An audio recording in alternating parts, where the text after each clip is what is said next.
hours of sleep. Oh, that's not bad. Come on, we can do 2. All right, give me your. Let's head right into this, and we'll go into everything. We'll touch on a few things here. What you saw the presidential debate, right? Oh, yeah. What did you think of the presidential debate, Charles? Well, I mean, it's just a confirmation of what we all knew. For years, people are saying this guy is showing signs of early dementia. Every doctor could see it.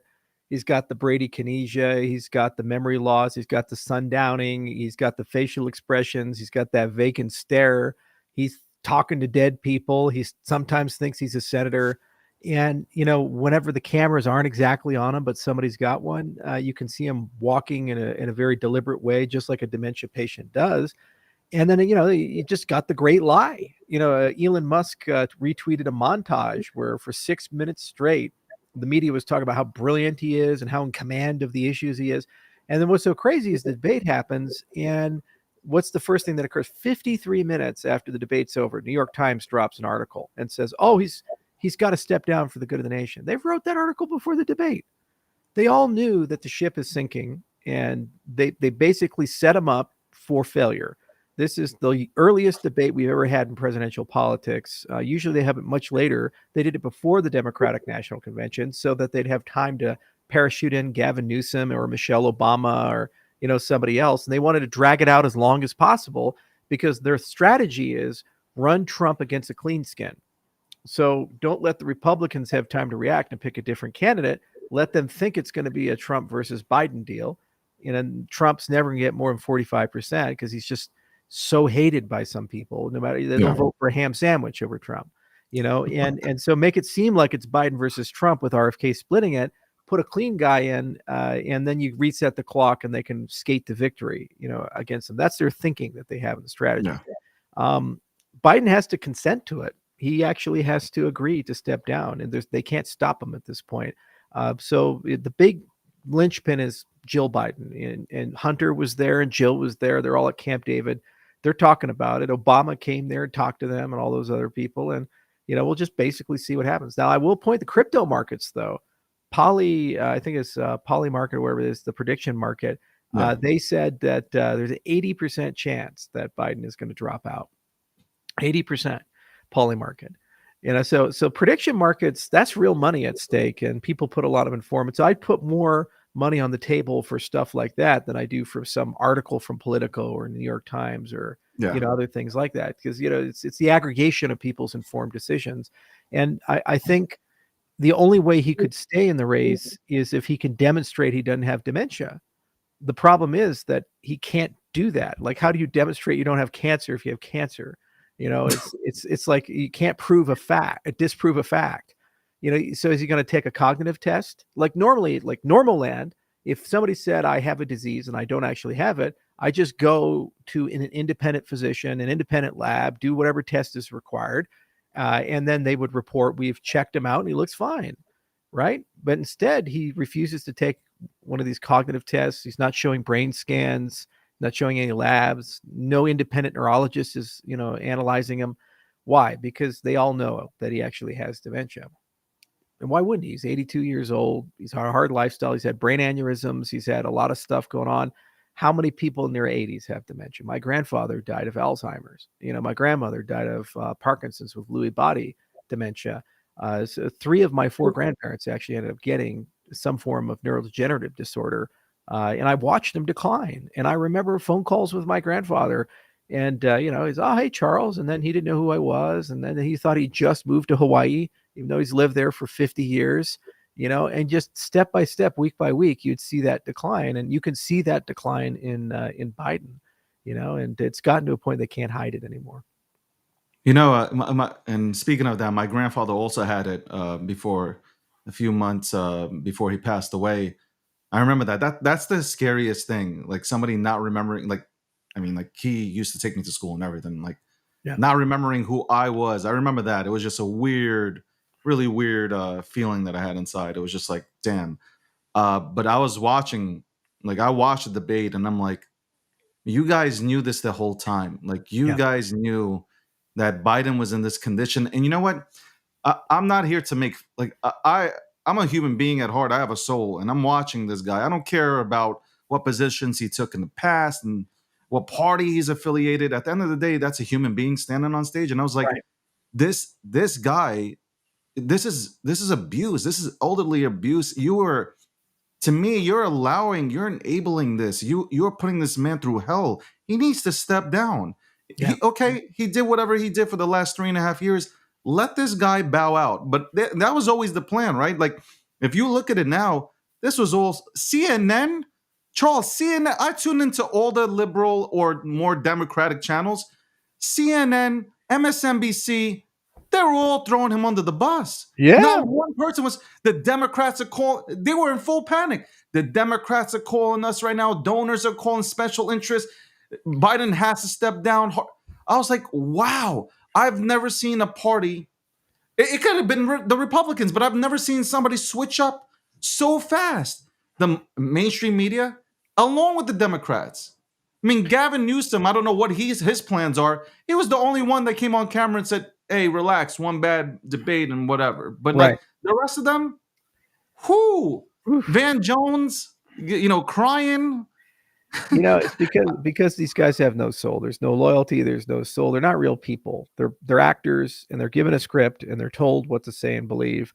They have no moral core. And if you tell them the moon is blue, the moon's blue. If it's red, it's red. It's yellow, it's yellow. They don't believe anything. They're just told what to say. And the American people got to see that front and center here. The one good thing about Trump is that he forced all the stuff that's normally done behind closed doors, all that sausage making, to be seen to the whole world. The corruption, the double standards, the lies, how the media manipulates narratives, all of these things. And that's why they hate him so much. They don't hate him because he's brash, aggressive guy. Chuck Schumer's pretty aggressive guy. Let's be real.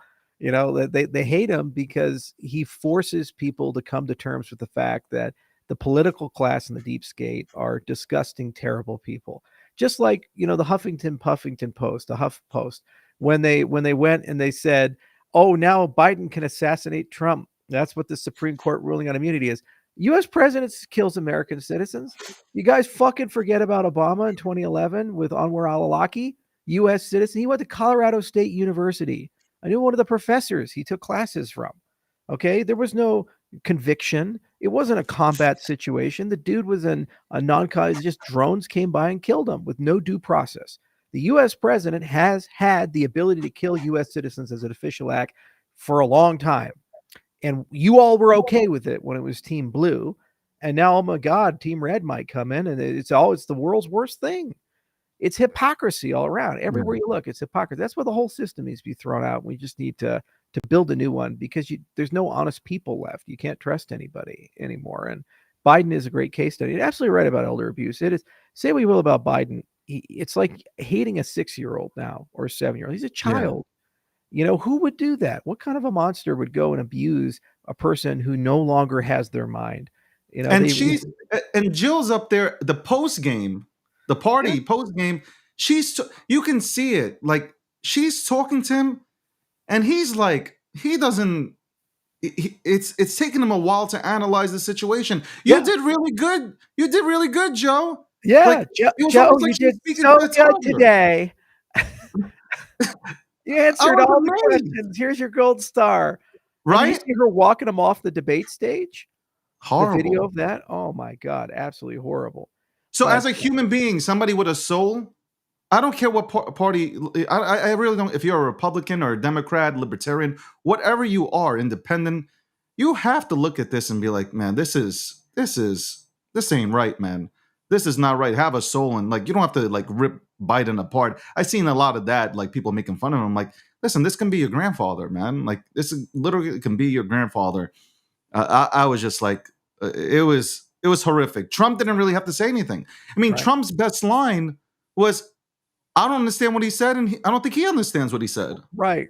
I saw the guy that Dilbert, he was talking about that, Adams, and he did a live stream, and he said that's probably the most devastating comment Trump's ever had in a debate, because it recontextualized Biden as basically a child who's babbling incoherently. And you just play that on a loop again and again and again. It's become a meme.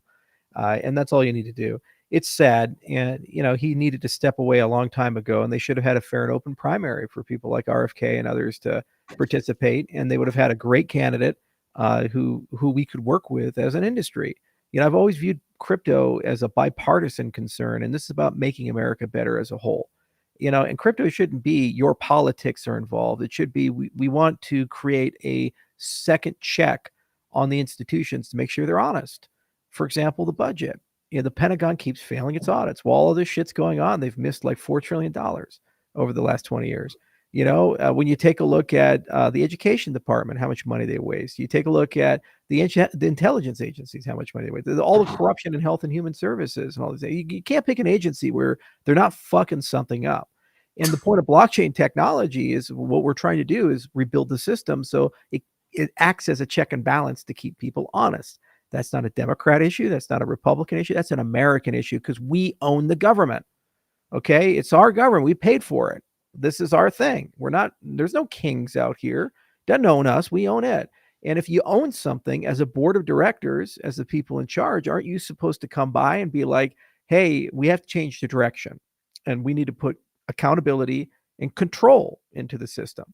So I would love to have a Democrat candidate that I could sit down with for 45 minutes or 90 minutes like I did with RFK and just have a real fact-based conversation about the technology. We spent 90 minutes when I was down in Austin with him talking about zero knowledge proofs and non-creds and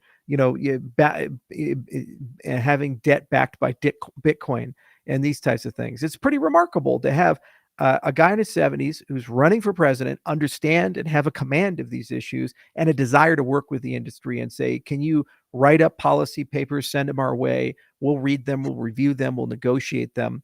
I'd love to be able to do that with whoever the Democrat nominee is and do that with Trump. My grievances with Trump is it's pay to play.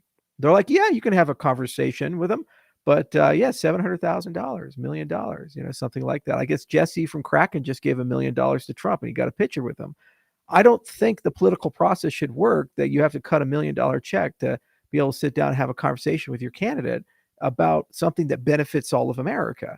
That doesn't make any sense at all to me. So the whole thing is just rotten as hell and dirty as hell, and we deserve better. And we won't get it unless we vote our way out of it. So we have to make that fundamental decision. For our part, we'll just keep building the technology. And as an industry as a whole, nothing would make me happier to see Polymarket being right and the media being wrong. Because what does that say? It says crypto gets it right.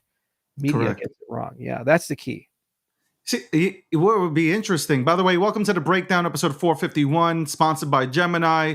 Obviously, our bi-weekly spot with Charles, obviously the founder of Cardano. You guys have been in my DMs, ask Charles this, ask Charles that. What about the pig, Nike, all that? We'll get to that, guys. I know, and they love your videos. They love your videos. I was going to say, so we talked about RFK like for 3 shows now, and like I know how bullish you are on him.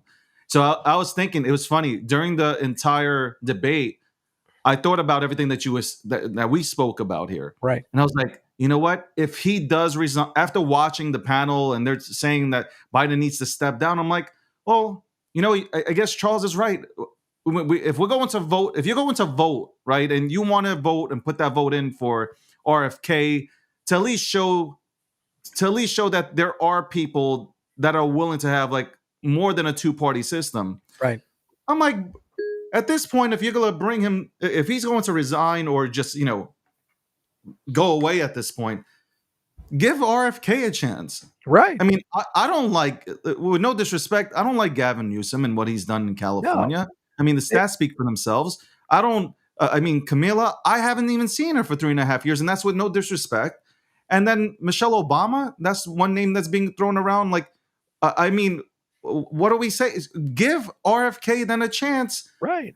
I don't think he's going to win, but at least it would showcase, and maybe he would bring up things that we want to talk about. Technology, Bitcoin would be front and center, really, when we have conversations about crypto and tech. I say give him the shot. Give him the shot. Yeah. If he ran against Trump, RFK would kill Trump. He would absolutely win the election, hands down. You think he would win the election if it was I RFK? Because he'd get all the Democrats who hate Trump, but more importantly, he'll pull 5-10% of the disenfranchised MAGAs who they're like, we don't really like Trump, but we'll vote because we just can't let a Democrat win, because they don't look at RFK in the same lens. He's not part of this woke, globalist, weirdo, strange cult that the Democrat Party's enamored with. He's somebody different. He's a classical Democrat, and I'm a bit So more. he's somewhere in the. Would you classify him as somebody who's in the middle, Yeah, like that can work for both sides, kind of? 100%. Because look at the immigration side or look at the healthcare side. Any of the things he's talking about, he says, I'm willing to change positions, work with people, negotiate with people. And that's what his uncle did. That's what his dad did. That's the party he came from, where the delta between the two parties was not too big. They were always willing to govern and lead, because that's that generation. He's an artifact from that generation. He's not a hyper polarized person.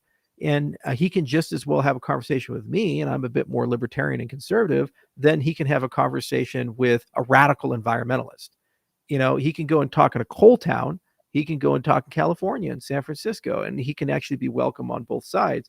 And that's what you need with a good leader, is that they have the ability to have dialogue. It doesn't mean you're going to get everything you want, but you get something. And the problem with Trump is that his entire administration, if he gets elected, is basically going to be Captain Vengeance. And for some people, they're so angry, and I understand the anger, that sounds great. They just won't burn it down. Burn down the DOJ, burn down the FBI, burn down the military, burn down the intelligence apparatus. Fuck these guys, right? Because what have they done for us? They've stolen our money. They lie to us. They kill us. They poison us, and then they never take accountability. Lead pipes, train derails and chemical fires, and, cancer rain comes down. Whatever, it's Tuesday. They just don't take accountability. It's what they do. And it gets worse and worse every cycle. So they say, bring a guy like Trump in, and he's going to just punish the government for 4 years. But punishment is not governance at the end of the day. That's the problem. So it's refreshing and fun while you're setting things on fire. But at some point, you have to build back. And the problem is that you can't build back with one party rule. Because at some point it goes to the other side, and if they don't like the way you built it, they'll tear everything down and just start over again. See, every 4 to 8 years, you're just tearing things down and rebuilding. You need to bring people together and actually talk about how are we going to work together in a bipartisan way and agree on some fundamental principles. Maybe everybody should have clean drinking water. Maybe everybody should have good health care and the cost goes down every year. Maybe everybody should have affordable education. Maybe we should have sound money. Maybe, just maybe, we should look to the rest of the world and see who's doing stuff well and learn from them. When I was in Rwanda and talking to Kagame, or in Kigali, Kagame, he is president of Rwanda. Every year he goes to different countries like Singapore, other places. He says, who's number one? So you look at the indexes and say, who's the best in the world? Whoever it is, he goes to them. And he says, tell me how you became number one. He talks to them. And they figure it out. They have a conversation, and then he comes back, takes it there. It's so crazy. You go to Rwanda, the airport security looks exactly like the airport security in Israel. It just blew my fucking mind. They have the checkpoints set up the same way. They do the same types of searches and everything. And I asked about it, and the government official said, yeah, he went to Tel Aviv and he thought that they had the best airport security. So he just asked the Israelis to come over and teach them how to do this for 6 months. And then he went to Singapore for the education system. He went to America, talked to Carnegie Mellon University, and he went to the president of CMU and he said, can you build a university in Rwanda? And they're like, what? He's like, yeah, I want a CMU campus here. Put your name on it and everything. It just fucking did. There's a computer science school for Carnegie Mellon University in Rwanda. It's actually one of the best in the entire continent. That's how leaders work, and they're not supposed to be virtues of, paragons of virtue and super moral people. At the end of the day, they work for us, and their job is to make shit better and build things better for everybody. I haven't seen that in a very long time in Washington. I just don't see it. It's just petulant children arguing. And I think the most poignant thing in that debate was the golf conversation. Honestly speaking, that was the most engaged Trump was during that debate. Because at the moment he doesn't care, nor does Biden care. He's not capable of caring anymore about these things. So they'll argue over the handicapped and these things and how good their swings are and how far they can hit the ball and this stuff. Which was crazy. Yes, absolutely. I've never seen a moment like that ever. That was childish. Yes. And RFK had his own debate. So John Stossel put it on with him, and Elon Musk gave him the idea. And they live streamed. It was called The Real Debate. And what they did is they kind of added him in. So he watched the debate real time, and then they relayed the questions back to him, and then he answered as if he was in the debate. And there's this beautiful, picture you can see of Biden, Trump, and RFK together, and it looks like he was physically there. 7.6 million people watched that. And he was excluded from the debate. So he had to add himself back in, to the magic of the internet or these types of things. How fucked up is that? Why don't we have like 5 or 6 people inside the debate from various parties so we can at least understand there's more than 2 options in the Correct. United States? That's the biggest problem. We're just told there's a shit sandwich and a giant douche, every election cycle. And I'm just tired of it. You imagine the world, because the world's watching. By the way, for people in the comments, I was listening. I can multitask. I was listening. I'm trying to retweet to let everybody know that Charles is on the show. So relax. Yeah, Calm down. This dude's got 1 million people listening to him right now. Okay, so he's busy. He's got shit going on. I want people to see. This is Charles, I got to say real quick before we get back onto the topic. I've had respect for Charles, not because he's on the show, but I've respected Charles ever since I've been here. So I want people to actually hear Charles, because I don't think Charles has been provided a platform in our ecosystem. You either love him or hate him, but I don't understand why the hate, because you guys don't understand. You guys roll with the trends. Whatever's trending, you jump onto it. And if I asked you why you hate said person, you wouldn't have an answer.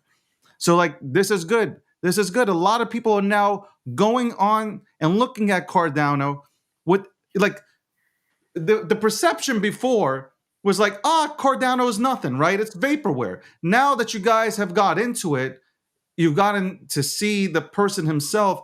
You guys are now changing your opinions on Cardano. This is what I love, having a legitimate open forum where people can speak and there are no narratives being driven to you guys. Anyway, needed to get that out, Charles. Because I respect everything that you've done in this space. Okay, it's not just Cardano. We can go to Ethereum. We can go to Bitcoin. We can have an entire show and documentary on this. Anyway, I do like the whole golfing segment. I was thinking, we have the international community watching this. There's no doubt about it. Every country is watching the United States of America. I don't care what anybody says. Right. At the end of the day, I don't people are watching the United States of America. And to see that go on, they're people. I know people that contacted me from, that don't live in the United States of America. They're like, yo, bro, is this really going on? Was this written by SNL? Is this I'm like, yeah, this is it. This is it. This is what we're working with. And we need much younger people. You know what? Fuck the age. We need people that have not been compromised by big farm, big corp. I can see, I know I'm going to get booed right now because everybody knows my position. I'd like to see Trump get elected. But I'd rather have, if there's a different option, I'd rather have RFK. And I haven't even spoken to him. I haven't even really dove deep into what RFK is all about. I've gotten some tidbits here from Charles, from other people, but I haven't really gotten to know the man. But he's a Kennedy, man. He's a Kennedy. There's legacy there, man. I think he loves this country. Yeah. I would love to see it. And it's not, you're absolutely right to point out it's not an age thing. I had a good fortune years ago to meet Dr. Goodenough, and he died at 100, John Goodenough. And he did a lot of battery research and organic chemistry, these types of things. He was a Nobel laureate. He was still writing papers in his 90s. Super fucking sharp guy. But the problem is that it's one of those things that each year after a threshold, the probability of shit going wrong goes up, and eventually the hockey stick comes in, and then eventually shit goes wrong. So some people are very lucky and they're sharp into their, like John was in his 90s. Other people, they start fading in their 50s and they're very unlucky. And some people fade in their 60s or 70s. So as a society, what you have to do is if you're putting people in a position of trust, you have to do a 360 vetting.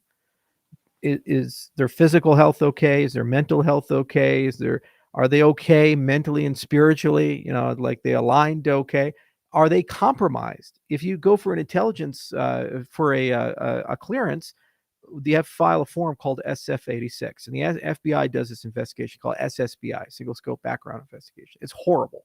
So first off, SF-86 like 100 pages long. They ask you everything, and then if you had a bad breakup with your ex-girlfriend 3 years ago, the FBI is going to know about it.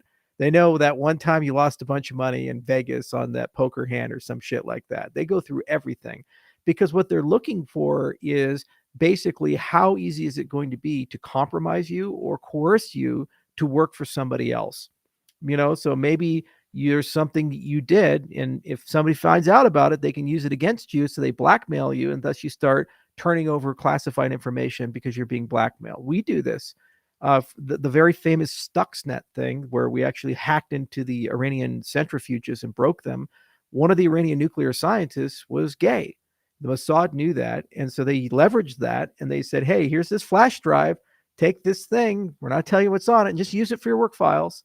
And they used that to deliver the payload into the Iranian nuclear facility, and then they used that bridge in the aircraft facility to be able to send the kill commands to destroy the centrifuges. Well, why didn't he want people to know? Well, you get killed in Iran for being gay, you know. So it's compromise, right? And so that's the point. So we do that for millions of Americans who are given 1/1000th of the knowledge of the president of the United States of America.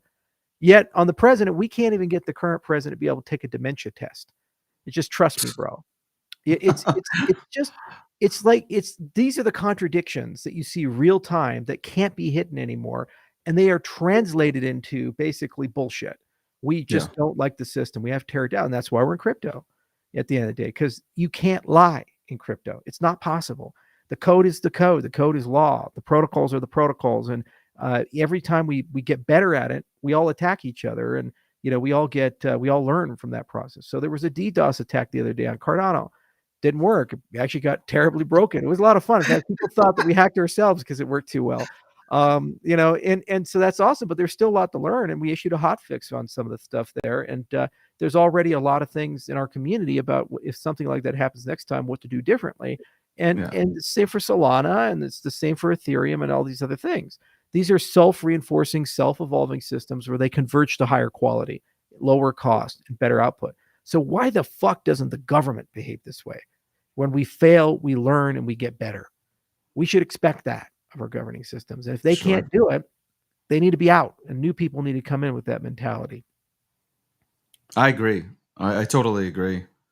That good points made. By the way, the breakdown episode 451, sponsored by the good folks at Gemini. Love Gemini. Great people, Gemini. Time to go ahead and see. I don't know. I'm just gonna put time to go ahead and see. Well, where's Ada? I'm just saying. Anyway, powered You by got, you they got love lost me in the when I mail, say David. Got lost in the mail. But don't worry, they're on it. They got their best top men at Gemini are on it. powered by Cheap Media. Obviously, the bi-weekly spot here with Charles. Obviously, I can run down his resume, but you guys know him. You tuned in. Um, I was going to ask, what do you think about now the SEC literally being pushed out by all this legislation? We didn't get to talk last week when all these things went into play by the Supreme Court. What are your thoughts here now? Yeah, Chevron is a really interesting one. This is not a Supreme Court you want to go against if you're a government agency. Like if Howie gets to the Supreme Court, Howie would probably be overturned. This Supreme Court is vicious. So basically, what Chevron doctrine said that you pass a law, and if there's ambiguity, you kind of have two different sources of truth to resolve it. One, rulemaking from the agency can take precedent, or two, you just let the courts figure it out and cobble together a framework. So Chevron was like, we'll defer to the administrative agencies. And if they make rules, then the courts will honor those rules and follow them. With Chevron gone, now the courts basically get to decide these types of things in areas of ambiguity across all federal agencies. The EPA, the FCC, the FDA, the SEC. So this is not a fuck you to Gary. This is a nuclear bomb across the entire administrative state.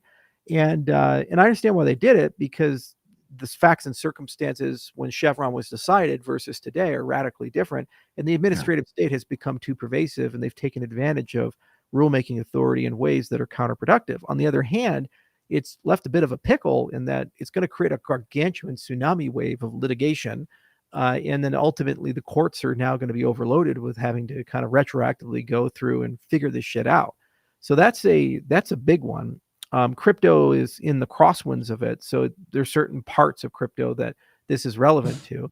The courts also continue to support the Ripple ruling, where the Binance case, the judge basically said secondary market sales are not a security contract. So it's a repudiation of the SEC's embodiment theory, where once a security, always a security in all contexts and all use cases. So given that Chevron and that have gone not so good, and it doesn't look like the SEC is going to win the Coinbase case or other things, my view is they're eventually going to have to throw in the towel and support legislation like Fit 21 or something like that, which will give them some more power, but also force them to concede on everything is always a security and come in and register. So we're working our way through. I think a change of leadership is necessary, and whether it's Biden or somebody else, it's going to probably be the next administration has to be at least neutral to crypto, which is all the industry needs. I don't like getting involved in politics, but it's very important people understand politics came to us, not the other way around. Crypto was doing just fine when nobody in Washington, D.C. gave a flying fuck about it, cared about it. We were just great, and the industry was growing. But then all of a sudden, these politicians showed up and they said, you're all just Hamas lovers, and the only point of crypto is to help North Korea, and everybody should just be a bank. And we said, no, we literally built this whole system to not be part of the legacy system. That's literally what we did. And millions of us came together from all around the world, and we put our own money into it. We didn't get a single government subsidy. We didn't ask anything of you. We just say, leave us the fuck alone. We're like Amish people, okay? We built our own little colony. We got the polydactyly and all the other things. We're doing it, man. We're doing it. And then they come in, they're like, you can be Amish, but you need electricity and telephones, and you need to modern medicine, all this other. No, that's not the point. God damn it, we're doing our own thing, okay? And so this is the problem with with the government. Is this their whole job is to fuck shit up, and if they find something that's unfucked, they try to fuck it as quickly as possible, and so we just want them out. And I'd like a president that we could talk to and we can clearly carve out boundaries and say, this is what's regulated, this is what's not regulated, and stay the hell out of the industry as a whole. Then who cares if you like Biden or Trump, and who cares what your personal politics are? That's your business. It's not my business as a protocol designer. I hate going to Washington, D.C. and sitting down with senators and congressmen and speaking before Congress and these types of things, because it's so dirty. You're horse trading and you're talking about all these things. And it's always a game of like, all right, you got 3 kids. So which one are you going to murder and which one are you going to sell into slavery? And then, so which one gets to be raised like a normal kid? I mean, literally that's how DC thinks. And then maybe after a lot of negotiation, get to keep 2 kids and then you kill the third one. Crypto. So you like your decentralization. So you can keep it in this part of the system, but then this part of the system gets fucked. That's literally every conversation that you have with these guys. And then you say, okay, well, what does that benefit everyday people? Well, consumer protection. Really? Really? Turning it all over to the guys that created 2008 and the SNL crisis and the Black Scholes crisis and the stagflation of the 70s and and the Great Depression and all the other, and the Knickerbocker crisis and the baronial age of banking and all these. That's really going to help consumers. Yeah, this time they got it. They totally got it. If we give all of the power to BlackRock, it'll solve it. Because remember, no one is above the law except for the people who pay to make the laws, which are them.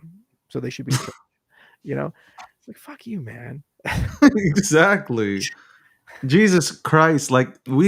That's why my sentiment about the institutions being here, it's a double-edged sword. So for me, I'm willing, or I was at least willing not to have the institutions come. Okay, we're a decentralized playground, so anybody can come and participate. But I was willing to not have the institutions come in here and let us have, fine, if it took another 10 years for this entire market to grow and ecosystem to grow, fine, so be it. But it was Satoshi's vision wasn't to, hey, we want to go and play with the banks. No, it was to get away from the banking system. It was Everything about the goddamn. Have you guys even read the white paper? It was say get away from these people. But as soon as BlackRock and Fidelity came in, everybody, your favorite Bitcoin maxi was like thrilled. Oh my god, we did it! BlackRock's in, Fidelity's in. Right. I'm like, what? Weren't you the same people telling me that we're not supposed to be? We're not supposed to be lined up with these people.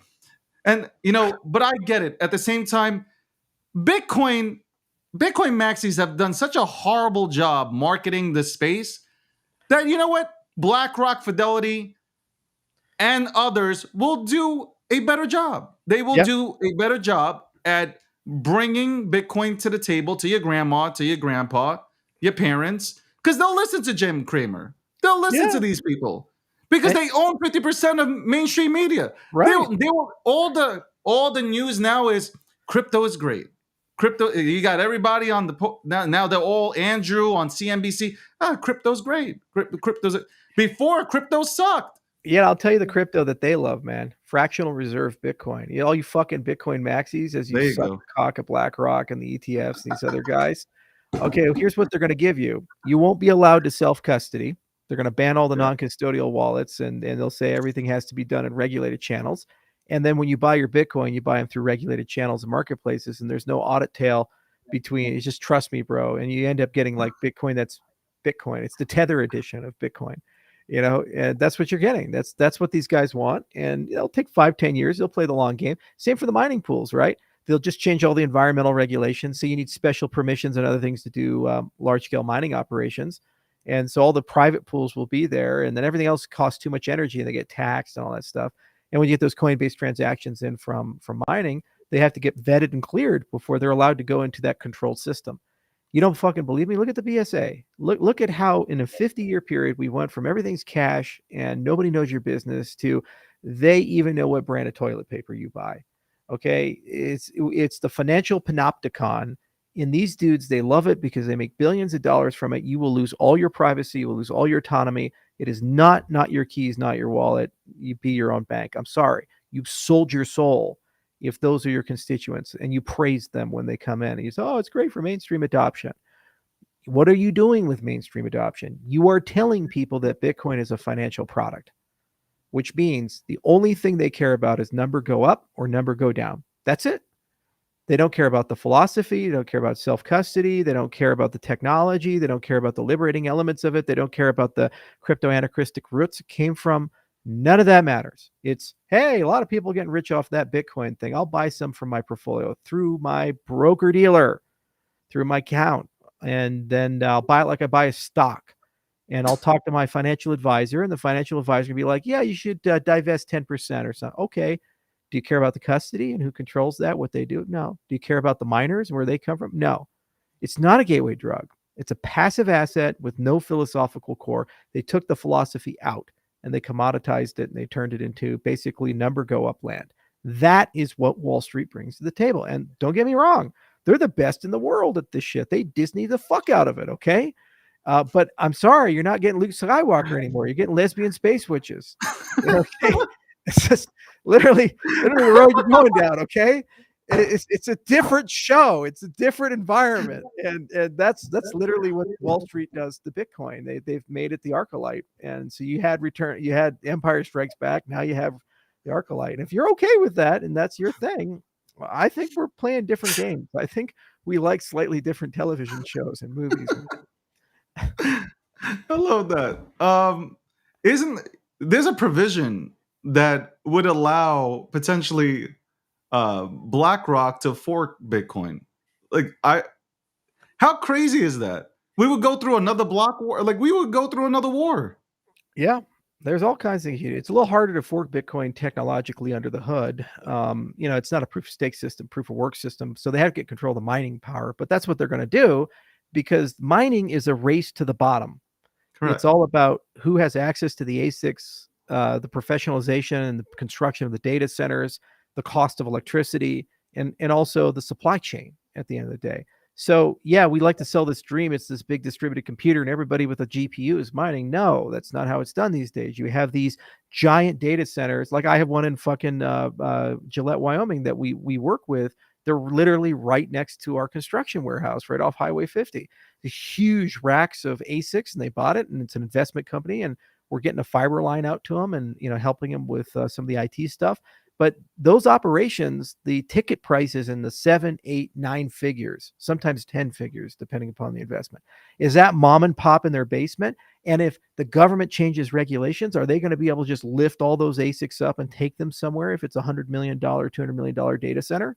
No, they're there. There's trapped there. And that's the trap of mining.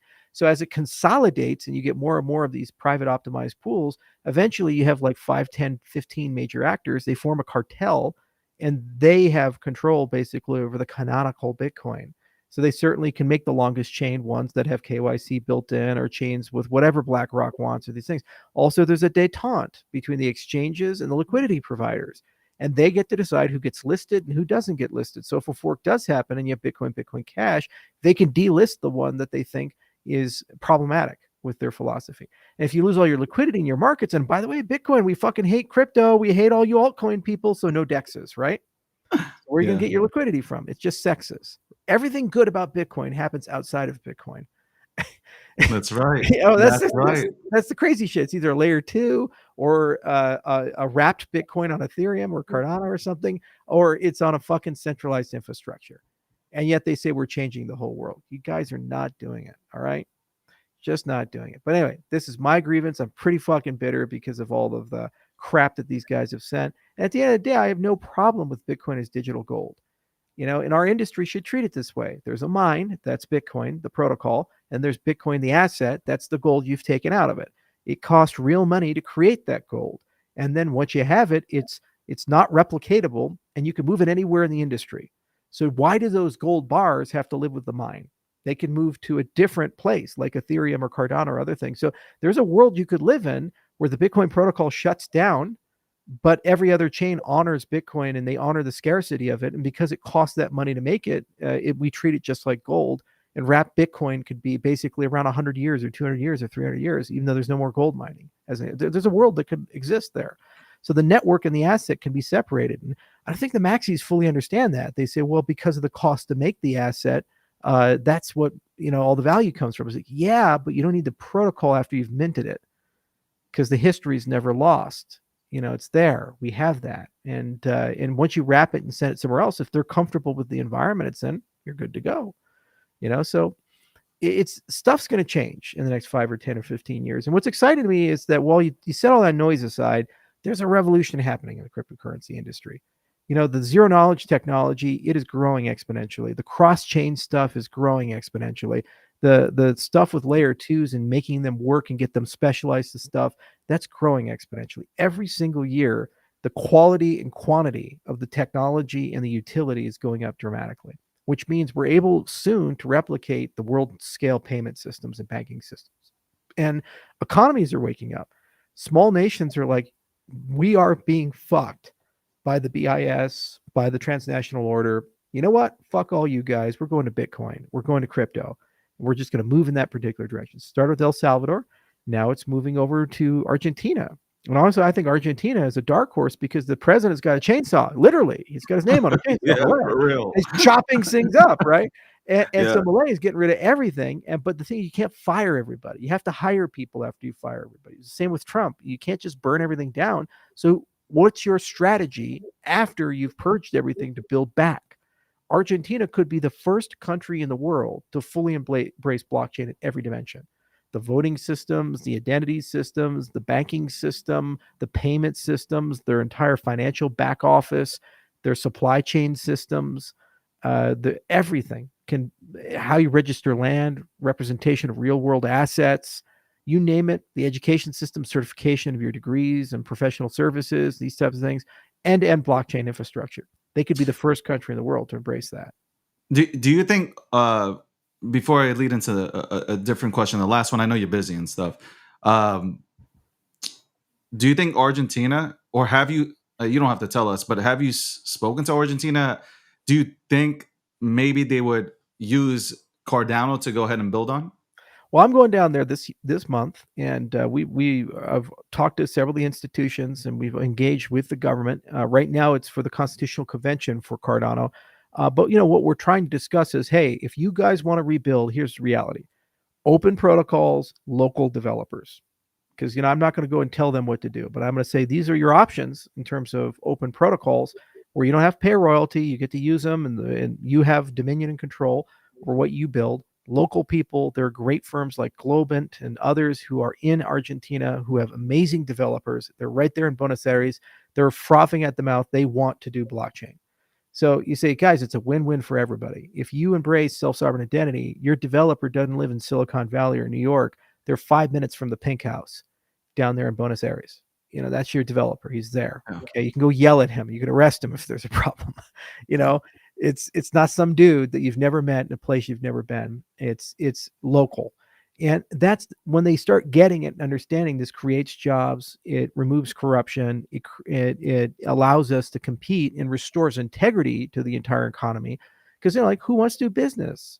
Like, oh, I don't know. Are they really going to default? Well, what if we move from maybe to they can't by design? Are they really going to honor the contract? Well, if it's sitting in a blockchain, they have to. These types of things, especially if the assets are custodied there and we can accept those. So I think when they have that conversation, they understand it. And they understand that it's a public-private partnership, and they can sit down in an all-you-can-eat buffet with the industry as a whole. Then what's nice is that the industry as a whole can come there and work together, because it's in everybody in the industry's best interest to build out that economy. A nation state of 100 million people, that's too big for anybody. So everybody's got to descend. This was the mistake of El Salvador, where they embraced Bitcoin. First, it wasn't really embracing it. Oh, the Shivo wallet Bitcoin is different from the actual Bitcoin that people love and use.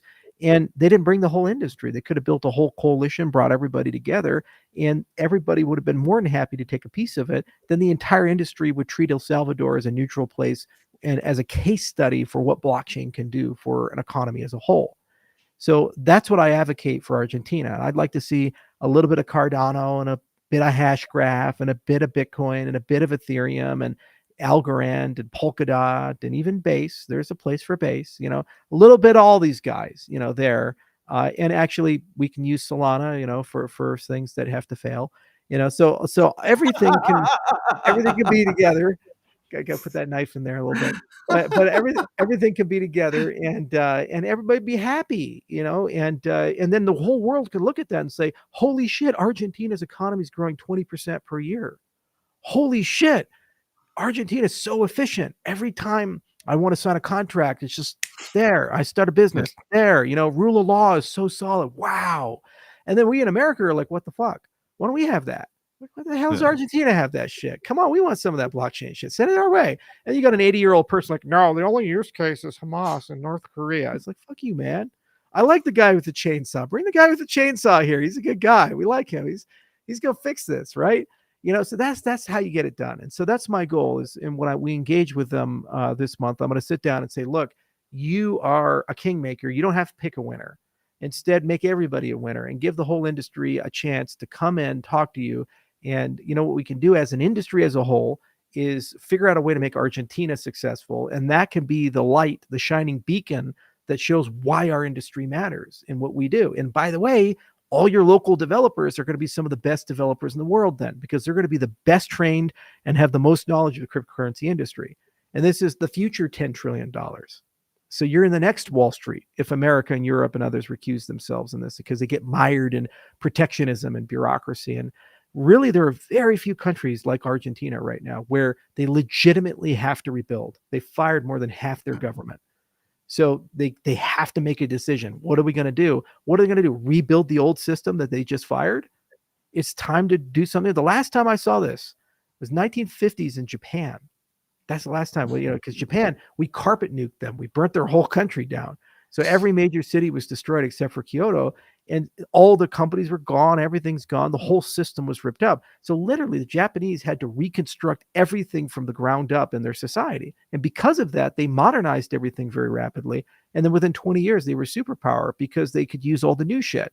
And they had no legacy stuff that they were connected to. So all the wonky, weird ideas that we thought were crazy, the Japanese got access to that shit. And then suddenly you got Toyota. You got all these other things. Their economy went to the moon.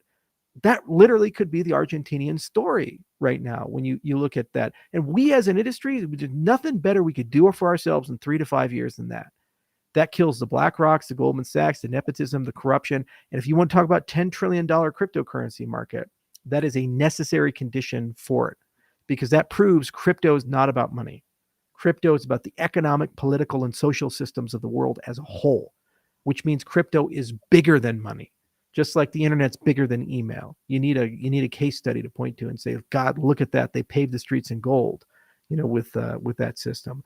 So, I'll give them the pitch. I'm pretty persuasive. Maybe somebody will listen. I don't know. We'll see. Pretty smart. I mean, Chat GPT was designed around you. So, last thing, and honestly, like, I'm going to replay this show because, like, you said one thing that, like, besides this, also you said one thing that, like, blew my mind. I'll tell you that on the next show. How's the they're making me do this, Charles. How's the pig? Is it a good pig? Is it still a good pig? Nike is a great pig. We love Nike, every day. In fact, I'm actually having a crew come to do a 3D scan of Nike, to put high def video of Nike. And we're going to put Nike in some of the video games that reflect this building, because obviously Nike needs to be a celebrity. Because everybody asked me, bring the pig to Las Vegas or other places. Like, guys, the pig can barely walk out of the stall. He's pretty fat. Okay. It's cruelty to put that pig on a plane or something and fly him out or drive him out to Las Vegas. He's not going anywhere. He's a happy pig. He's a good pig. I feed him apple chips every day. So what we'll do is we'll create a digital simulacra of Nike, and then everybody can have Nike, and we'll put them in the games. And to the other Cardano meme points, the Sneck guys and the Hosky guys and so forth, it would be fun to do the same thing, because I think that'll help awaken the meme coin season and create kind of a starter pack for people to know that those things are there.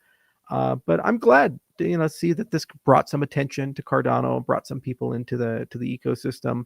We got a lot of philosophy, and they come for whatever reason, whether it be the gains or the meme coins or what, but they stay when they realize that there's something real special here. There's an on-chain government, there's a constitution, there's all this stuff. And it's like, wow, I never realized I could have so much power and control over myself, my own economic, political, and social systems. So if Nike is the gateway drug for that, then so be it. I don't care, but they're going to stay for the EPS. They're going to stay for the lecture. It's like one of those timeshare things, it's like, all right, I give you free coffee, and now you got to stay and learn about the exciting opportunities in Nicaragua. God damn it. So they'll get their Nike, and they're like, have you heard of the good word of intersect and DREPs and the Constitution Convention? It's like, God damn it. I just wanted the pig, man. No, it's it's true, because a lot of my friends now that I've known here, they got into Nike, and now that they put the symbols of Cardano into their handles. They've switched up. They're like, I know about Cardano. I've been in Cardano. I'm like, you've never talked about Cardano. It's like, I like Cardano though. Like, it is. I've learned a lot about it. Shout out to Josh. That one of the guys, Josh. Now he's a Cardano Maxi. I can't even talk to him, Mr. Cardano Maxi himself. But I appreciate having these bi-weekly talks with you, just to talk about crypto, obviously, along with obviously politics and everything that's going on in the world today. Ladies and gentlemen, that is Charles, the man, the myth, the legend. I mean, there it goes, man. We'll have him on again, 1 p.m. every Thursday, 1 p.m. Eastern Standard Time. We'll go ahead and shoot this shit, man. Thank you so much, Charles. I appreciate it, man. Thank you so much, David. Much love. I'll see you soon. Peace. That is Charles, ladies and gentlemen. That is Charles. Let's go. That is Charles. Charles is a smart motherfucker, bro. Let's just call it for what it is. Honestly, when I speak to Charles, when I speak to Charles, like, a lot of you got, and I don't even get it, but like, all these maxis like hate on Charles. But when I speak to Charles, or I listen, not even speak so much, just listen to Charles, it's not just entertaining. You're being fed knowledge. And if you don't appreciate, You don't have to agree with everything that Charles says, but like when you hear him speak, it is very, very interesting. It stimulates the mind. For me personally, it stimulates the mind. Like I'm like, oh shit, I didn't think about that. And I had two oh shit moments when he was speaking. I was like, holy shit, I didn't really think about that. And obviously, it's a 45-minute segment. I didn't have time to go ahead and dive deep into it. I'll leave that, you know, I'll leave that for the next time that Charles is on here. So I heard all you guys, you're yelling, ask him about Nike, ask him about Nike. I asked him about your Nike. I, by the way, just want to make it very clear, don't own any Nike. With no disrespect, I don't own any Nike. I wish him much success. I already said this. Nike at the end of the day will help bring more viewers onto the Cardano chain. And then once that happens, usually two things happen. One, you stay and you start getting familiar with Cardano and you get excited and you become, I guess, a maxi, or you leave. You leave after Nike. If Nike doesn't do well, you leave.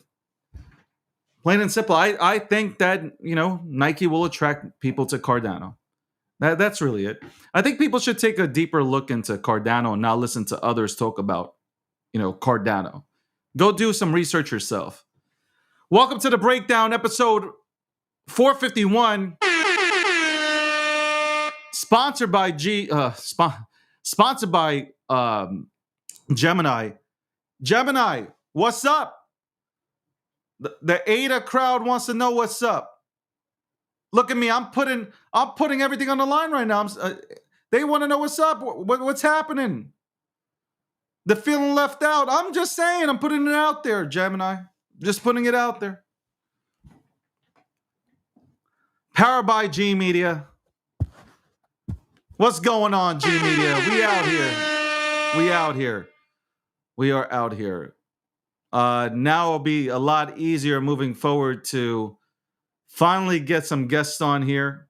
Obviously, with Charles, it is a bi-weekly spot here. Every other week, Charles on Thursdays at 1 p.m. Eastern Standard Time, we sit here and we discuss everything that is happening in the world today, whether it's crypto, politics, whatever the issue is. I want to say this real quick before I move on into crypto. I got to go down my timeline and I'm seeing more people. I don't know if it's the algorithm that's pushing this towards me, but you guys are trying to make, I'm not saying you guys here or anybody that watches, I don't think, and I hope not, but like you guys are trying to make Hitler cool. Like there's a lot of people out here that are literally trying to justify Hitler's actions when he literally took the lives of 6 million plus Jews. Like it is amazing. And it wasn't just Jewish people. There were all sorts of people that were in the mix in that as well. And I've been watching the timeline and people are just like posting Hitler videos and like justifying his actions. Holy fuck. We have really lost our minds, haven't we? We have really lost our minds. When we start putting Hitler on a pedestal, we have lost our fucking minds. Completely. Completely. I am baffled by the shit that I read. By known figures as well. Candace Owens? Candace Owens, really? I don't even respect Nick Fuentes as a fucking human being. But really? Really? Holy fuck. Now, one thing I want to say is that I appreciate Elon's platform, X. I appreciate it. Because it gives me the ability to see what these people are writing. I want to know, and I want to see this. Because if you hide this from me, then these motherfuckers are talking about this in some dark channels. I want to see it out in the open to see how people can justify Hitler's actions. Crazy. Listen, 6 million Jews, but there were Christians, Catholics, Muslims, a lot of people that also were thrown into the mix. No pun intended. Welcome to the breakdown. Welcome to the breakdown. Episode 451. Bro, you can suck my cock. You don't have to go ahead and be on the stream. I don't really care. Sponsored by Gemini. Powered by G Media.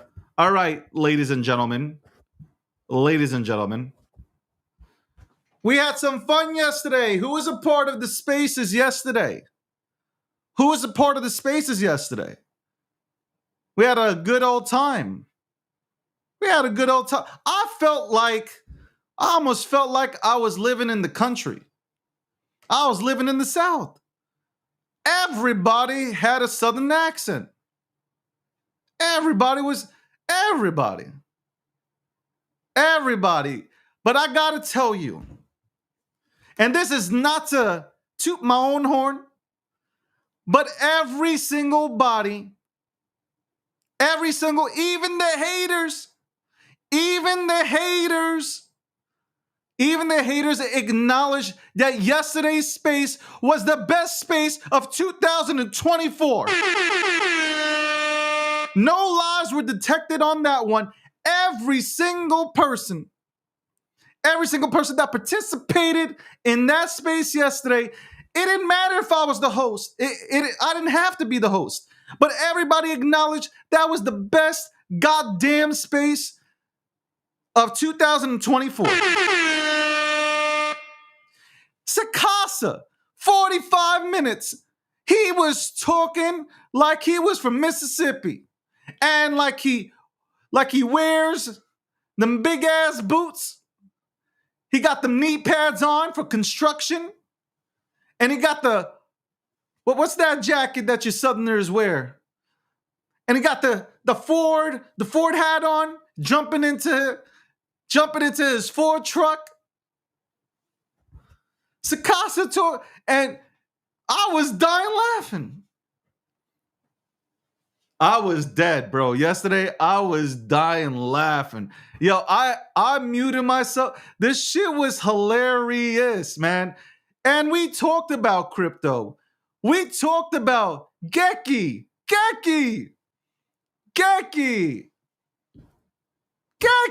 talked about Geki. We talked about all types of stuff. But we talked about the Matt Fury universe, right?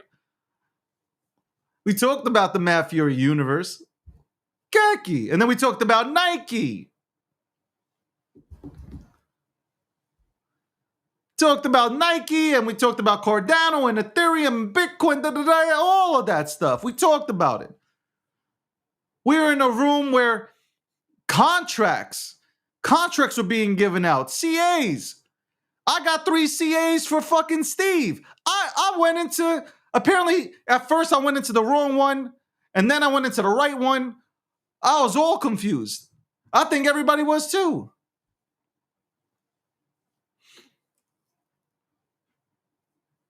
V3s and V2s. Yo, Charles did make a point, man. It's funny that the Bitcoin maxis want to have all this shit disappear, including the DEX. So where are you getting your liquidity from? I'm telling you, I'm replaying this show, ladies and gentlemen. I'm going to replay the show.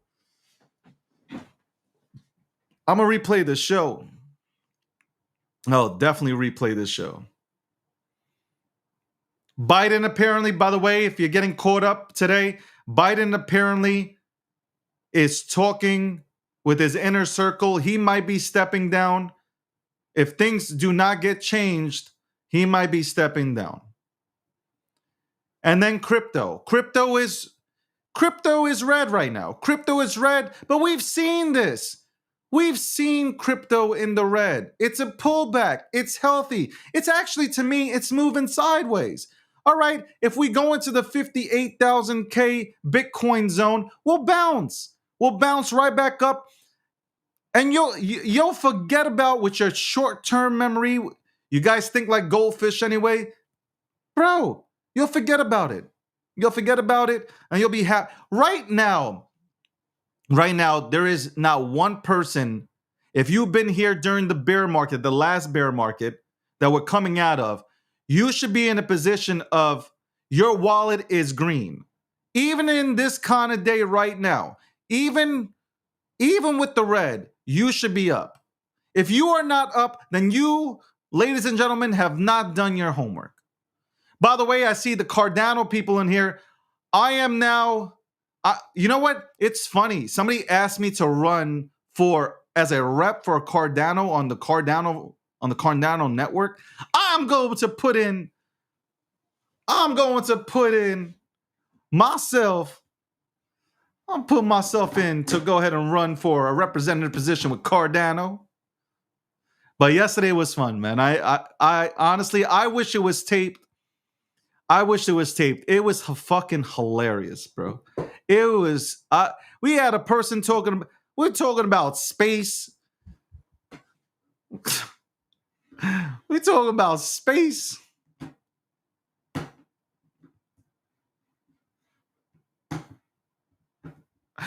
Talking about what else did we talk about? Hold on.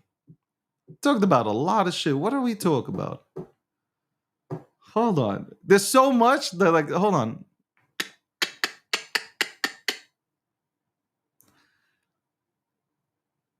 What did we talk about yesterday? Besides space, besides civil war breaking out.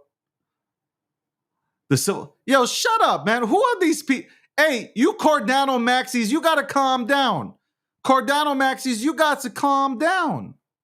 Calm down, Cardano maxis. I'm your friend. Cardano. Listen to me very closely. Hold on. Now I'm going to address you, Cardano maxis. Listen to me. I am somebody who has gone and defended Cardano against all the maxis that have tried to take down Cardano. Okay? You shall respect me. Okay? You shall respect me. The same respect I give to you, you shall give to me. I've been here protecting Cardano, saying what kind of great platform Cardano has. How dare you? How dare you? How dare you? I am the future. I'm the future CEO of Cardano. No, I'm just playing. Yo, welcome to the Cardano maxis. I see that they made it. Yo, look at them. Y'all are crazy. Show me respect, goddammit. Show me respect. Show me that goddamn respect. You imagine you guys are coming at me while I'm out here protecting you guys? The slanderous comments made towards Cardano, I'm out here in these streets protecting y'all?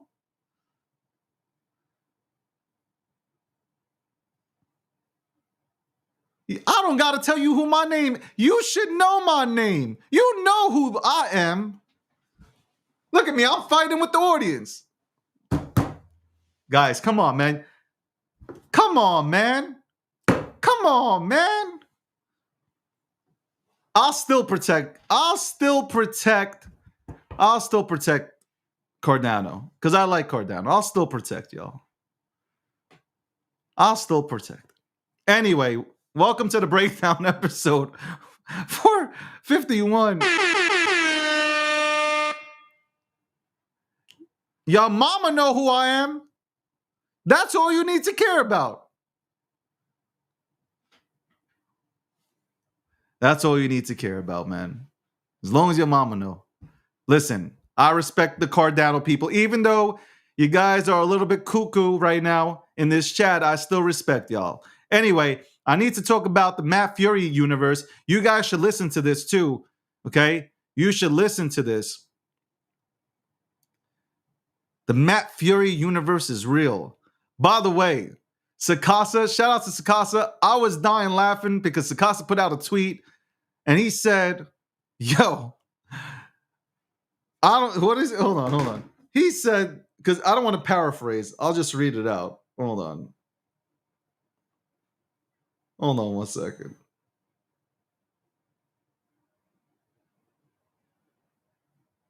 Hold on 1 second. Because there's some funny shit. Hold on. Man, hold on.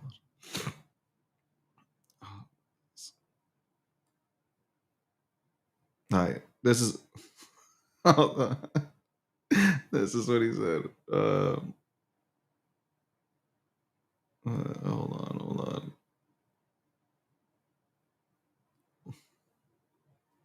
It was funny, man. Sakasa said, and I thought it was hilarious. Enjoy chasing Steve or Hank or whatever. I'm not even reading anymore because that shit was hilarious, man.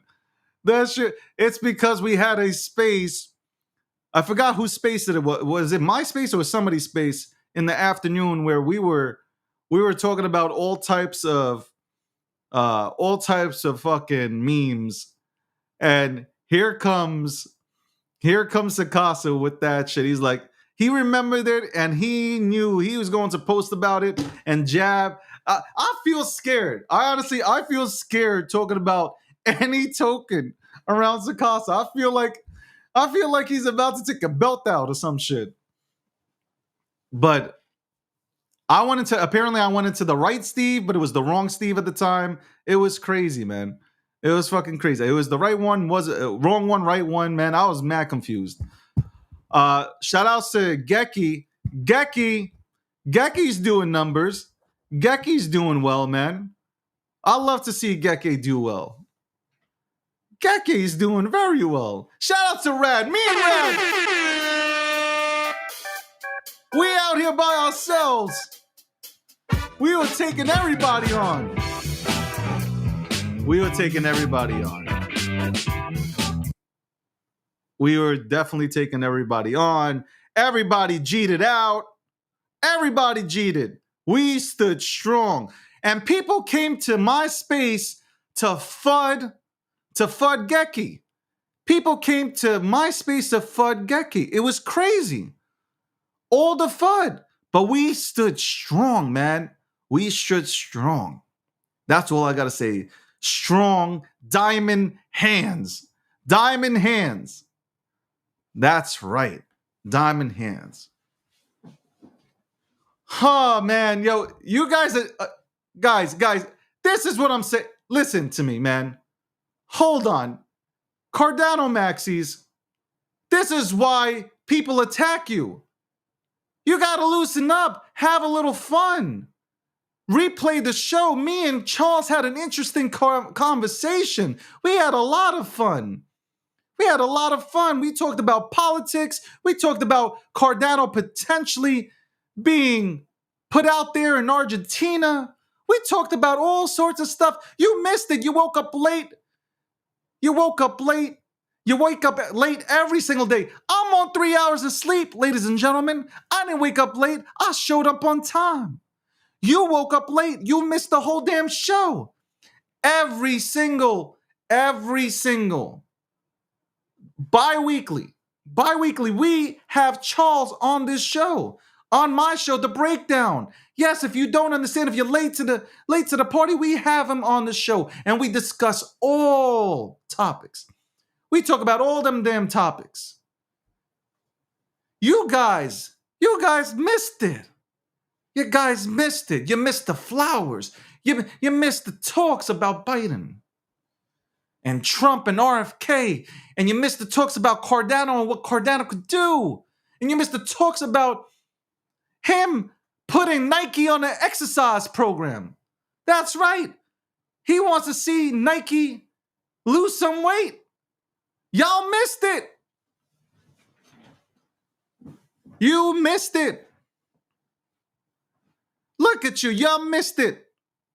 And you're mad at me? Who you mad at?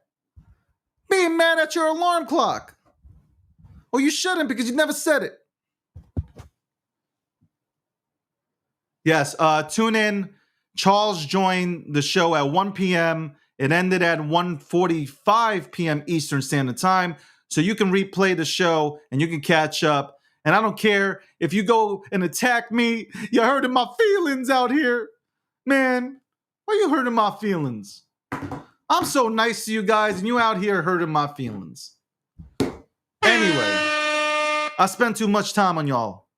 Welcome to the breakdown, man. Charles is not hacked. Charles is a good friend of mine. Charles is a good friend of mine, and I enjoy listening to him. I enjoy having conversations with Charles because Charles is like AI, man. You ask him a question, and this dude knows how to deliver. By the way, all you little bitches that got out of Bobo, you deserve to have diarrhea for the next 3 years. That is right, I said it. You deserve to have diarrhea for the next 3 years. You guys don't deserve Bobo, and Bobo doesn't deserve you. You shall buy at the price you deserve. That is right. Y'all shall buy at the price y'all deserve. You don't deserve Bobo, and Bobo does not deserve you. Bobo loves this kind of market. It loves the volatility, and so does Dodo.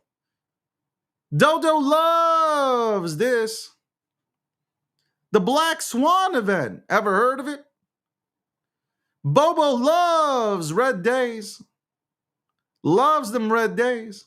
And by the way, I thought we all love a good pullback. I thought we all love a good pullback. I thought we love it. I thought we love it. I thought we love a good pullback. You guys are always complaining. You're always complaining that you didn't get into something early enough. Well, I just looked at my screen and things looking pretty early. Things looking like it got somebody rewound the tape and it looks pretty early, ladies and gentlemen. You can be gone, but you can go ahead and look at these plays, these fine plays here, ladies and gentlemen. Ladies and gentlemen, you can look at these fine plays and you can put yourself in a great position. That is right. You can go ahead and put yourself in a good position. You can put yourself in a fantastic position. Shout out to Pepe. What is Pepe doing? I don't know what Pepe's doing. I really don't know what Pepe's doing. Hold on. What's Pepe doing? I don't know what Pepe's doing. Oh my God, the chart on Geki looks so good. Yo, Geki's holding strong. Anyway, it is 2:20 p.m. Eastern Standard Time. Obviously, this show runs for an hour and a half. I will go overtime right now. I will go overtime for another 10 minutes. Two reasons. One, because I'm having fun. The space was tremendous last night. We had a lot of fun. Kumbaya. We were talking and dropping alpha. It was phenomenal. No, I'm not the dev of Geke. I would never be the dev. You will know when I come out with my project. I'll let you know that. You will know when I come out with my project. But we had a lot of fun. I don't know why I'm talking like I'm Southern, but we had a lot of fun. No sleep. I didn't even recognize the time last night. I did not realize it was 5 a.m. or 5:30 a.m. I didn't realize that. But I like talking crypto, and I also like talking politics. We had a guy who came in and said there's a civil war going on. We're gonna end up in a civil war. We had a guy saying that we're gonna end up in a civil war. It was crazy. His name is Mustang, and he's a journalist. That's what he said. We're talking, and then we finished off talking about cars. Ladies and gentlemen, we finished off talking about cars. It was amazing. What a good time. By the way, Geki is like only 2 days old. 2 days old, Geki is. Literally 2 days old. And I don't know. We shall see what it does. We shall see. I know people are praying for it to go to 0, and I don't know why. I don't know why. I don't know why people are praying that it goes to zero. I thought you liked me. I thought you guys liked me. I thought we were friends. I thought we were friends, man. What's up, man? I thought we were friends. Geki, Nike, what else? Stonks. We talked about Stonks. We talked about GigaChat. Yesterday we talked about GigaChat. Pepe, Bobo, obviously. Dodo, Sneebu. Obviously, we talked about Mog. By the way, ladies and gentlemen, yesterday I did state that I was looking at the charts with my Vipers on, and I was literally looking at the charts with my Vipers on. I was sitting back in my office on Spaces, legit wearing the Vipers. I was wearing the Vipers, and I was chilling. By the way, for those that are new to this show is live Monday through Fridays, and it runs from, well, right now, summertime, it runs from 1 p.m. to 2:30 p.m. Eastern Standard Time. That is right. That's when it runs. We talk about Cardano, folks. We talk about Cardano. And by the way, Cardano people, it is good that Nike has come along. Okay? It is very good that Nike has come along because now there are more people that are interested in Cardano.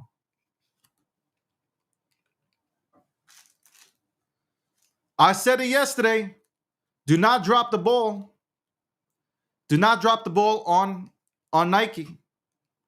Even Nike has realized how famous he is, and Charles has now scheduled for Nike to go ahead and work out daily. He wants Nike to be in shape next to his roosters. You know, Nike lives right next to chickens. God forbid, I hope Charles doesn't come out and start naming his chickens. You know what's going to happen. As soon as Charles names a chicken, it's all over, bro. I am telling you right now, that shit is that is a new meme that's going to be on Cardano. I can see it already. There you go. You see? Look at this. Why can't I be acknowledged like this? Look at this. Good stream Cardano just pumped 40%. Hey, listen, man. Not financial advice. Disclaimer. Nothing here said is financial advice. This is all educational. This is just a talk show. We talk about crypto and politics and all sorts of stuff. If you're looking for financial advice, please seek out a financial advisor to see if investing is right for you. There you go. I got it. 3 hours of sleep, 3 hours of sleep, 3 hours of sleep. Acknowledgement. Look at that. Classy comment. Acknowledgement.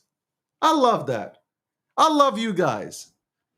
You might be watching me today for the first time and you're like, who is this guy? I don't like him. But you'll learn to love me. You'll learn to love me. You'll learn to love my crazy ass. Welcome to the breakdown. Episode 451. By the way, sign up to Gemini. My link, it's on X. Go on to X and just click on the link. If you want to have a bigger voice with Gemini, you better sign up to that link, ladies and gentlemen. Sign up to that link. Don't be lazy like Sakasa. Sign up to the link. That is right. Sign up to the link. Jesus Christ. The Cardano maxis are mean. I love it. I really do. I think I love this shit. Joshua Pedro De Niro is going to do very well. Guys, I see you in the audience. I see you in the audience. I've acknowledged you. It will do great things. I promise you. Hey, listen, sign up to Gemini. I don't know, man. I'll put the pressure on. I don't know. I'll put the pressure on. Sign up. That's all you got to do is sign up. Geki. I think, by the way, 4th of July tomorrow. It's the 4th of July tomorrow, ladies and gentlemen. I'm thinking whether or not I'm going to do a show tomorrow, but if I don't, I just want to wish everybody a great 4th of July. I hope you spend time with your family members. I hope you disconnect. I hope you disconnect from social media, from your phone, and go enjoy yourselves with your family members if they still accept you.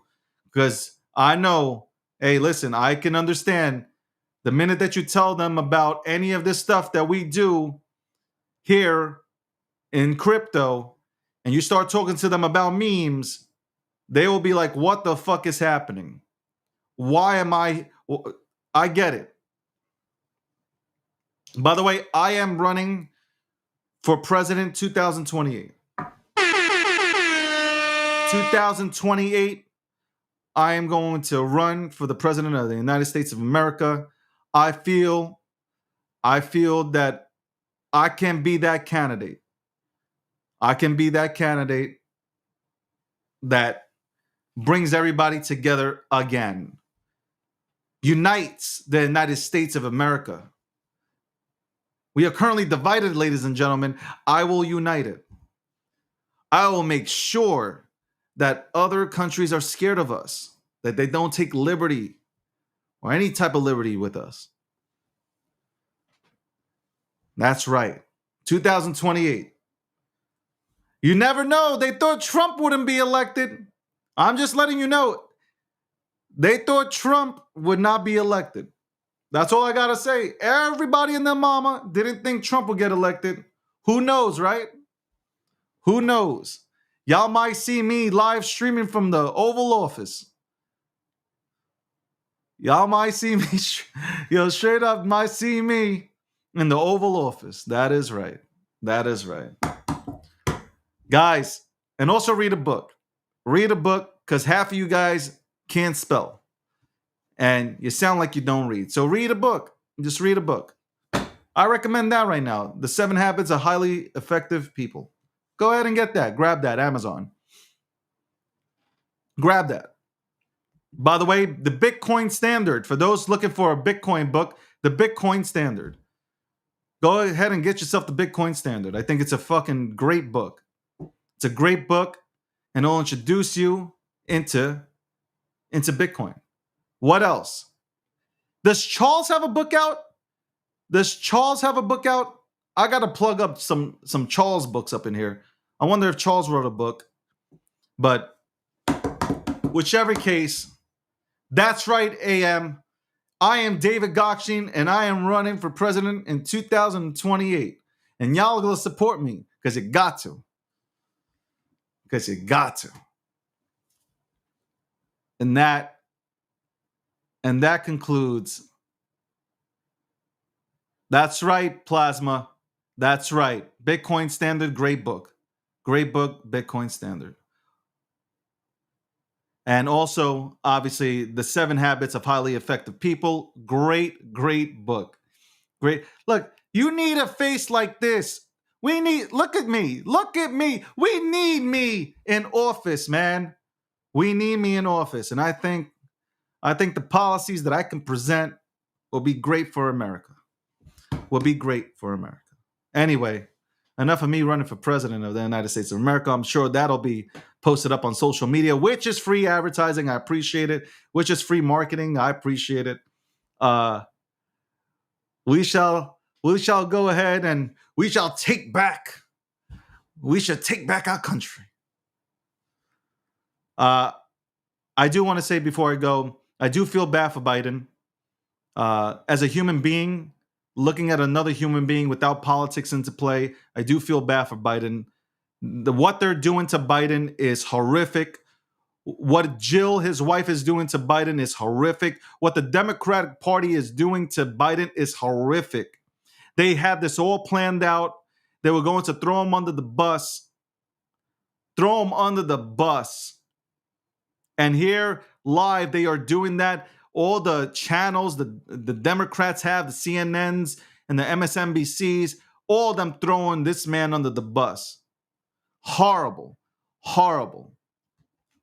If there is one person that they need to go ahead and do right by, is let RFK run. Let him run, see what happens. At least it's something fresh and not recycled. I'm tired of the recycled shit that we have here. Let RFK run and let the best man win.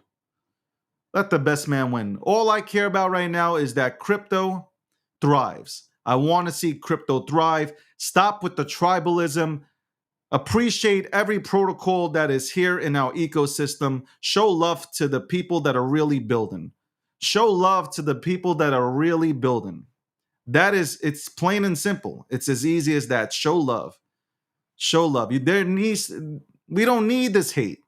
We don't need none of this hate. We don't. We don't.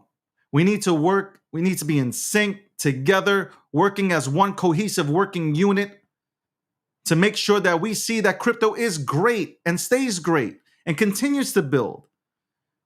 I believe this technology. I believe in this technology, and I believe that we have tech that can change the world. There are issues in the world today that our protocols can fix. That they can fix it. They can. We see Chainlink. We see what Chainlink is doing. Chainlink is trying to fix the SWIFT system. We have tech that can fix shit. We need to support the innovators and stop getting on them and stop trashing them. If you don't know these people,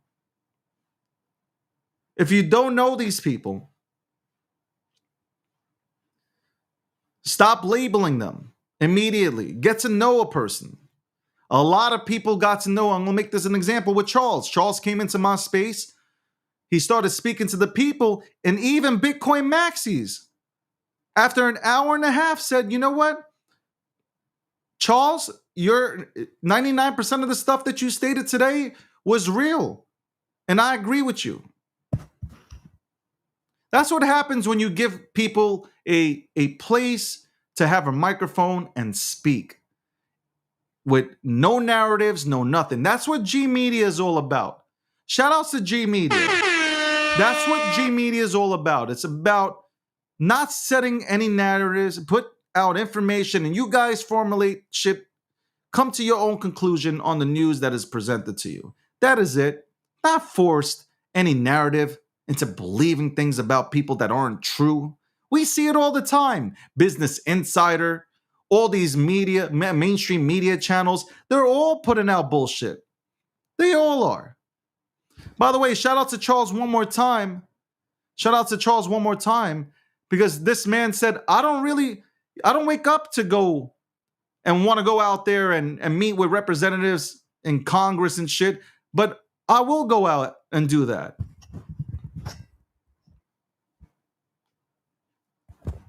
He will.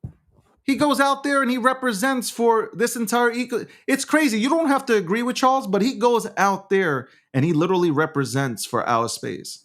How can you dislike a man that goes out and, unlike the Bitcoin maxis that have trashed our entire ecosystem, if it isn't Bitcoin, they trash everything else. Charles is out there trying to make sure they put forth legislation that is pro-crypto. Anyway, I went on a tangent just now. I appreciate everybody who tuned in today. Appreciate all you guys. If anybody's opening up a space, let me know. Appreciate you tuning in to this show. We'll be back. Maybe I'll be back tomorrow. Maybe, just maybe we'll be back tomorrow. Maybe I'll make a show early in the morning. If not, I'll see you. I will see you on the 5th. I will see you on the 5th, which is Friday, July 5th. We will see you at 1 p.m. Eastern Standard Time. I hope for all the new people that have seen the show, I hope you guys tune in too. There's a lot of information here, and we talk to everybody, and we will have guests on. We will have some really good guests that you guys know. My channel, you can find that. You see my name. You can find it on X. You can find it on YouTube. You can find it on Rumble. Appreciate you again for you guys tuning in. And yeah, that's it. I'm out on that one. Hold on one second. Let me just play this outro, man. I'm out. I'm really out this time. I said I'm out. I didn't leave.